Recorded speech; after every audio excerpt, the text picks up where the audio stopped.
Hey guys, this is Margarita, your girl from Go Dominican Life.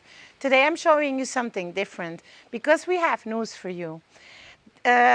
Sosúa didn't have a public hospital, which had as a result that all the people living in Sosúa and Cabarete who don't have the funds to go to the private hospitals had to go all the way to Puerto Plata to get treatment. And sometimes that was bad because the distance in an emergency is sometimes too much.